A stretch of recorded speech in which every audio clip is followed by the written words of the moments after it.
Hello CS executive and professional वाले बच्चों, क्या हाल चाल। मैं सीएस नितेश कुमार जायसवाल। 25 फरवरी का दिन हो चुका है। आईसीएसआई ने रिजल्ट डिक्लेयर कर दिया है। इस रिजल्ट में बहुत सारे बच्चे पास भी हुए होंगे, बहुत सारे बच्चों का रह भी गया होगा।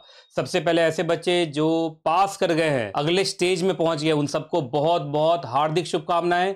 आपका अगला स्टेप, अगला स्टेज बहुत अच्छा हो। अगर आप ग्रुप 1 में थे, ग्रुप 2 में पहुंच गए होंगे। ग्रुप 2 वाले बच्चे प्रोफेशनल में पहुंच गए होंगे।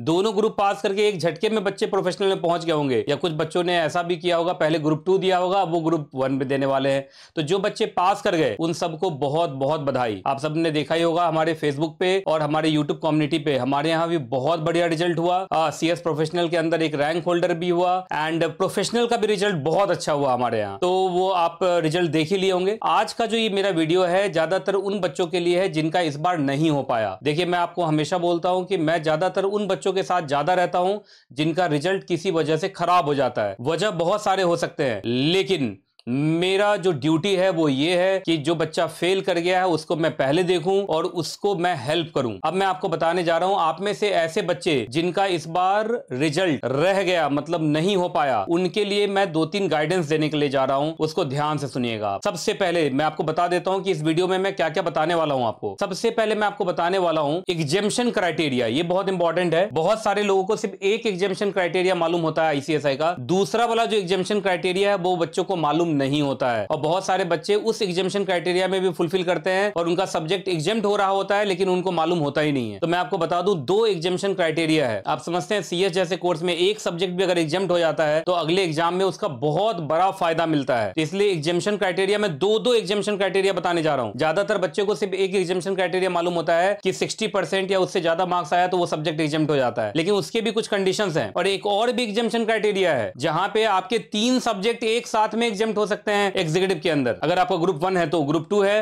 तो 2 सब्जेक्ट एक साथ में एग्जेम्प्ट हो सकता है, जिसमें 60 से कम भी मार्क्स आया तो भी एग्जेम्प्ट हो जाता है। तो वो क्राइटेरिया मैं अभी बताने वाला हूं। एक तो एग्जेम्पशन क्राइटेरिया बताऊंगा। बहुत सारे बच्चों को लगता होगा कि हमने एग्जाम बहुत अच्छा दिया था लेकिन हमें उतने अच्छे मार्क्स नहीं मिले, तो वो सर्टिफाइड कॉपीज मंगवाना चाहेंगे, वो एक बार फिर से अपने कॉपीज का इंस्पेक्शन कराना चाहेंगे। तो उसका पूरा का पूरा प्रोसेस कहां से आपको मिलेगा मैं वो भी बता दूंगा। और तीसरा, अब रिजल्ट अब आ गया है तो आगे क्या करना है उसके बारे में भी मैं बात करूंगा। तो देखिए, सबसे पहले मैं बात करता हूं एग्जेम्पशन क्राइटेरिया के बारे में। देखिए, कहीं आप एग्जेम्प्ट तो नहीं हो गए हैं, हो सकता है आपका बहुत सारा सब्जेक्ट एग्जेम्प्ट हो गया हो। तो चलिए, सबसे पहले आपको मैं बताता हूं एग्जेम्पशन क्राइटेरिया। एग्जेम्पशन क्राइटेरिया बहुत जरूरी है। क्या पता आपको लग रहा हो कि आप एग्जाम फेल कर गए हैं, लेकिन क्या पता आप एग्जेम्पशन क्राइटेरिया में आप एग्जैक्टली फॉल कर रहे हो और आपको फायदा मिलेगा। देखिए, सबसे पहले आपको बताता हूं, ये देखिए, ये आईसीएसआई का है। ये आईसीएसआई का एफएक्यूज है और रिगार्डिंग पेपर वाइज एग्जेम्पशन। अब आप देख लीजिए, यहाँ पे ये बार बार बता रहे हैं 2 तरीके का एग्जेम्पशन है, एग्जेम्पशन क्राइटेरिया नंबर 1 और एग्जेम्पशन क्राइटेरिया नंबर 2।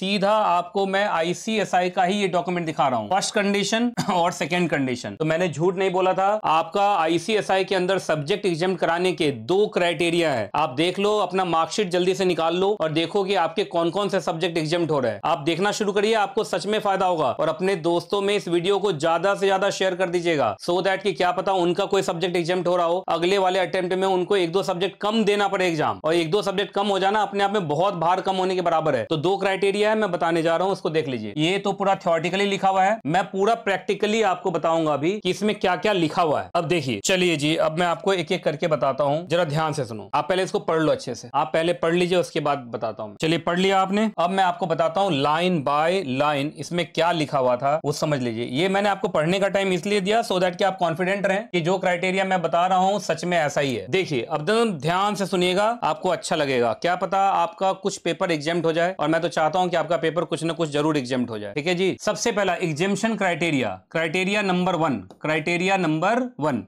इसमें यह होता है कि सबसे पहले तो आपको सारे पेपर्स में अपीयरेंस देना जरूरी है। सारे पेपर का मतलब जिसके लिए आपने एग्जामिनेशन फॉर्म भरा था। अगर आपने ग्रुप 1 का एग्जामिनेशन फॉर्म भरा था तो ग्रुप 1 के चारों पेपर में आप अपीयर जरूर हुए हो, एब्सेंट नहीं होना चाहिए, इस बात का ध्यान रखिएगा। अगर आपने दोनों ग्रुप का फॉर्म भरा था तो 7 पेपर में आप अपीयर जरूर होने चाहिए। तो अपीयरेंसेस चाहिए हर एक सब्जेक्ट में, ये बहुत जरूरी है। और किसी भी सब्जेक्ट में, किसी एक सब्जेक्ट में या एक सब्जेक्ट से ज्यादा में अगर आपने 60% और मोर मार्क्स लाया है तो वो सब्जेक्ट आपका एग्जेम्प्ट हो जाएगा। और सबसे इंपॉर्टेंट जो कंडीशन है वो देख लीजिए, इन सबों के बीच में प्लस प्लस चल रहा है, और जो रिमेनिंग पेपर्स हैं, जो पेपर्स बच गए हैं, उसमें कम से कम 25% मार्क्स आना चाहिए, तब जाके, ये याद रखिएगा, मैं फिर से बोल रहा हूं, इन तीनों के बीच में प्लस है, ये तीनों कंडीशन सेटिस्फाइड होना चाहिए। पहला कंडीशन है आप सारे के सारे पेपर में अपीयर हुए हो, मतलब एब्सेंट नहीं होना चाहिए कोई भी पेपर। दूसरा, किसी भी सब्जेक्ट में, एक या एक से ज्यादा सब्जेक्ट में 60% और मोर मार्क्स आए हो तो वो सब्जेक्ट आपका एग्जेम्प्ट हो जाएगा, प्रोवाइडेड जो रिमेनिंग पेपर है उसमें कम से कम 25% मार्क्स आपने अचीव किया हो,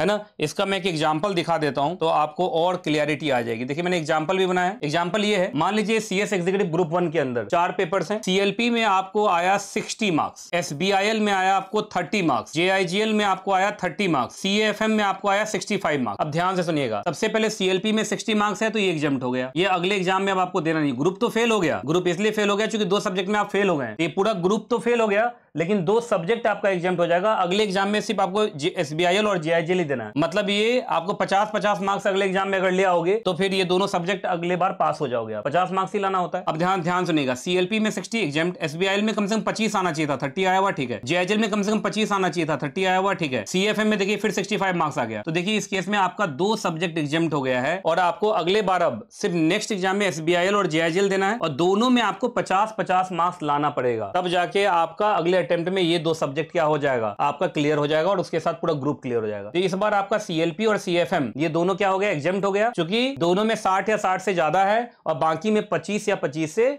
ज्यादा है। तो ये था क्राइटेरिया नंबर 1। अब मैं आपको क्राइटेरिया नंबर 2 दिखा रहा हूं, जो बहुत लोगों को मालूम होता ही नहीं है, बहुत लोगों को नहीं मालूम होता है। अब देखिए इस क्राइटेरिया में क्या है, फिर वही पहला कंडीशन सेम है, आपको सारे पेपर में अपीयरेंसेस देना जरूरी है, मतलब कोई भी पेपर एब्सेंट नहीं जाना चाहिए। दूसरा इंपॉर्टेंट ये है कि किसी एक सब्जेक्ट में आप फेल कर गए, याद रखिएगा, किसी एक ही सब्जेक्ट में फेल हुए होने चाहिए। एक से ज्यादा में फेल है तो ये क्राइटेरिया काम नहीं करेगा। मतलब अगर आपका ग्रुप 1 में 4 पेपर है तो 4 में से कोई एक ही में आप फेल होने चाहिए। जैसे पिछले वाले एग्जाम्पल में आपने देखा था, आप 2 पेपर में फेल हो गए थे, एसबीआईएल में और जेआईजीएल में फेल हो गए थे, तो नहीं, यहां याद रखिएगा इस वाले क्राइटेरिया में अगर आप आना चाहते हैं तो कोई एक ही पेपर फेल होना चाहिए, ठीक है जी। और तीसरा, जब एक पेपर फेल हुआ तो आपका ग्रुप फेल हो गया, एक पेपर फेल होने से ग्रुप फेल हो गया, लेकिन फिर भी आपको एग्जाम्शन मिल जाएगा अगर तीसरा कंडीशन सेटिस्फाइड हो जाए तो। इसमें भी तीनों के बीच में प्लस प्लस है। पहला, आप सारे के सारे पेपर में अपीयर हुए हो, सिर्फ एक ही पेपर में आप फेल हुए हो, ओनली वर्ड है, सिर्फ एक ही पेपर में फेल हुए हो, और रिमेनिंग ऑल पेपर्स का जो एग्रीगेट मार्क्स बन के आए वो 60% और मोर बन के आए, तो याद रखिएगा जो बाकी अदर सब्जेक्ट्स हैं वो एग्जाम्प्ट हो जाएगा। इसका मतलब जो एक सब्जेक्ट में आप फेल किए हैं बस वही सब्जेक्ट आपको अगले एग्जाम में देना पड़ेगा। इसका भी मैंने यहाँ पे आपको वो बना के दे दिया एग्जाम्पल, आपको खूब अच्छे से समझ में आ जाएगा। ये एग्जाम्पल देखिए, सीएलपी में आपको आया 16 मार्क्स, तो 16 मार्क्स का मतलब ये तो फेल हो गया। अगर आप 16 मार्क्स का देखेंगे तो इसका मतलब ये फेल हो चुका है, ये फेल हो गया, आपका कंपनी लॉ फेल हो गया, सीएलपी फेल हो गया। तो अगले बार आपको सीएलपी देना है कब, जब ये बाकी बचे हुए 3 सब्जेक्ट का एग्रीगेट 60% बन जाए। देखिए एसबीआईएल में 65 आया तो आपका एग्जाम्प्ट है, जेआईजीएल में 60 आया तो आपका एग्जाम्प्ट है। सबसे इंपॉर्टेंट, सीएफएम में 55 मार्क्स आया है, फिर भी ये एग्जाम्प्ट हो जाएगा, क्योंकि ये देखिए 65, 60 और 55 तीनों को जोड़ेंगे तो ये आपका 180 बन जाएगा, 180 बन जाएगा। और 3 सब्जेक्ट में 180 बन रहा है तो 300 में 180 बन रहा है, इसका मतलब 60% बन रहा है। तो इस तीनों सब्जेक्ट का एग्रीगेट चूंकि क्या बन रहा है, आपका 60% बन रहा है, तो याद रखिएगा ये तीनों सब्जेक्ट ही एग्जाम्प्ट हो जाएगा। अगले वाले एग्जाम में सिर्फ सीएलपी देना है और सीएलपी में आपको 50 मार्क्स लाना है। बात समझ में आ रही कि नहीं आ रही है जो मैं बोल रहा हूं? इस बात का ध्यान रखिएगा, सब मिला के 2 क्राइटेरिया है। पहला क्राइटेरिया तो बड़ा सिंपल सा है कि किसी भी सब्जेक्ट में आपको कितना मार्क्स आया हो, 60 मार्क्स आया हो, और बाकी में कम से कम 25 या 25 से ज्यादा आया हो। ये तो क्राइटेरिया नंबर 1 है। क्राइटेरिया नंबर 2 में क्या था, किसी एक सब्जेक्ट में आप फेल हुए हो और बाकी सब्जेक्ट का जो एग्रीगेट है वो आपका 60% बन रहा है। तो किसी एक सब्जेक्ट का अगर वो 60% से कम भी है, जैसे इसमें सीएफएम 55 ही है, लेकिन तीनों को जोड़ दिया जाए तो ये कितना बन जा रहा है, 60%। ये तीनों सब्जेक्ट आपका एग्जाम्प्ट हो जाएगा। आपको सिर्फ अगले एग्जाम में कौन देना है, सीएलपी। हाँ, अगले एग्जाम में देंगे तो 100 मार्क्स का अकेला माना जाएगा और 100 में आपको पूरा 50 मार्क्स लेके आना पड़ेगा, तभी वो अगले बार आपका क्या होगा, एग्जाम्प्ट होगा। मतलब अगले बार सीएलपी के अंदर 40 मार्क्स लाएंगे तो पास नहीं होगा, सीएलपी में आपको क्या लाना पड़ेगा, पूरा 50 लाना पड़ेगा। क्लियर है कि नहीं क्लियर है, पहले बताइए आप। तो मुझे लगता है ये आपको समझ में आ गया है। और ये दोनों क्राइटेरिया में मुझे लगता है सेकंड वाले क्राइटेरिया में बहुत सारे लोग फॉल कर रहे होंगे, एक बार देख लीजिएगा। अगर आप फॉल कर रहे हैं ना तो कमेंट बॉक्स में बताइए खुशखबरी कि सर हम क्राइटेरिया नंबर 1 में आ रहे हैं या क्राइटेरिया नंबर 2 में आ रहे हैं। और जल्दी से खुशखबरी दीजिए अच्छे अच्छे इमोजी के साथ कि सर हमारा कुछ ना कुछ सब्जेक्ट क्या हो गया है, एग्जेम्प्ट हो गया है। ठीक है जी, चलिए अब ये एग्जेम्पशन क्राइटेरिया मुझे बताना था, वो मैंने बता दिया आपको। अब मैं आपको दिखाता हूं कि आईसीएसआई के अंदर आपको अब कौन कौन सी सर्विसेज मिल सकती हैं। देखिए ये आईसीएसआई का वेबसाइट है। आईसीएसआई के वेबसाइट पर व्हाट्स न्यू में जाएंगे आप, तो यहां पर देखिए आईसीएसआई ने खुद ही पूरा का पूरा यहां पे प्रोसेस बता दिया है 2-3 चीजों का। आप इस प्रोसेस का